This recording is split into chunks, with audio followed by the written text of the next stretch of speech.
like, yeah, we've got lights along here. The minute I hit record, there's like a section with no lights. Brilliant.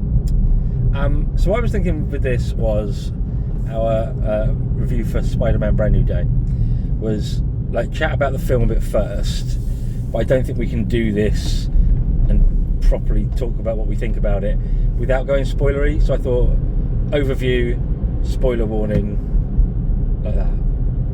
So you can go first. Overview. Loved it.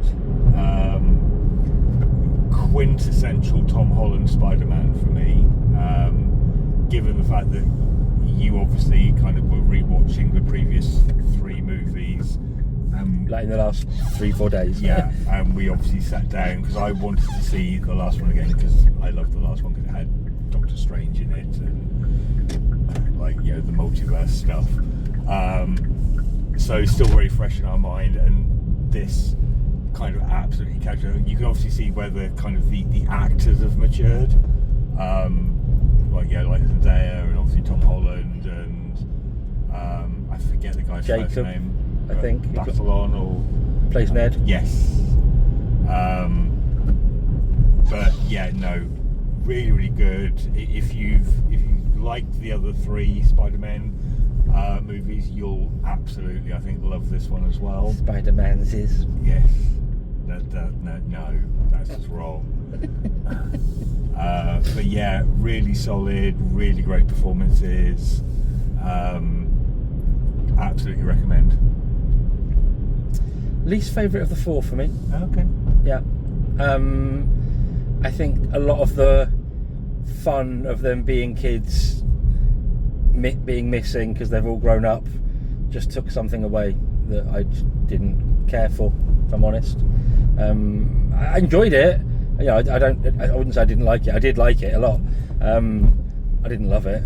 I think my biggest problem, and this isn't spoilery, is it's one of those films where it only exists because of itself, which I can talk about in a better detail when we go into spoilers. But I was a bit like, right, so in the same way, that's how I feel about the first Suicide Squad. They only create the Suicide Squad to deal with a baddie that becomes about because they created the Suicide Squad. I felt this had exactly that kind of paradox to it. Right. But it is good fun. There's some lovely references. There was a couple of things I didn't know, didn't expect. There was a couple of faces I didn't know were coming, which was nice. I think there was some. Again, we were just talking about it previous to this. There's some stuff in the marketing that's really not quite what it appears, and I thought that was a nice touch. So for me, it is a good film. But it's not a rush out must see, I've got to admit. And I think also the others, and again, having literally watched them one a day for the last 3 days, I think you could dip into any one of them at any point and it's absolutely fine. This one, if you haven't seen the other 3, you're fucked. Whereas the others, you could have missed the middle one and watched 1 and 2. You could have just watched 2 and 3. Do you know what I mean? Any combination works. Because they work well enough standalone. This one, massive world buildy. I've not watched Punisher or anything. Not a big spoiler because he's in the trailers. So I know that of the character. I've not seen any of the movies with any of the other actors or anything like that. And I did feel like I'm missing something here because I don't know his shit. So for me, not the best. So if you don't want spoilers, this is the time to turn away.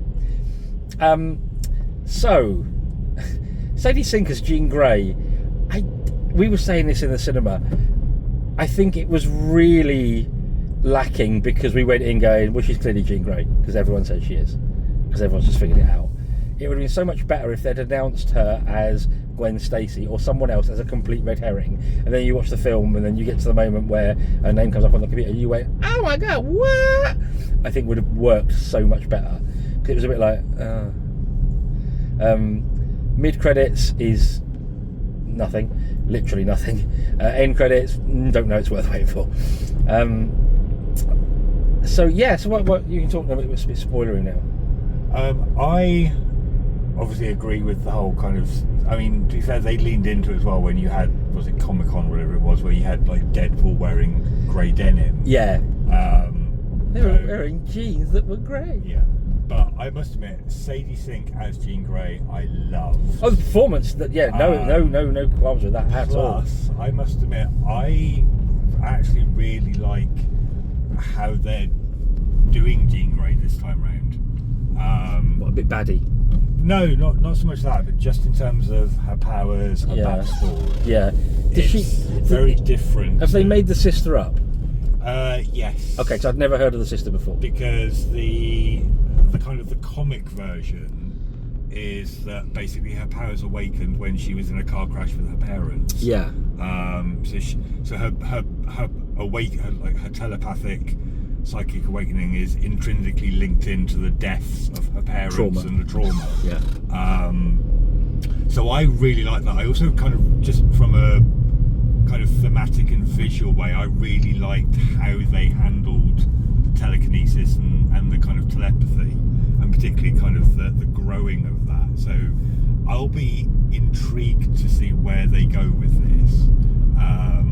And Florence Pugh as... always a joy. Yeah, absolute joy.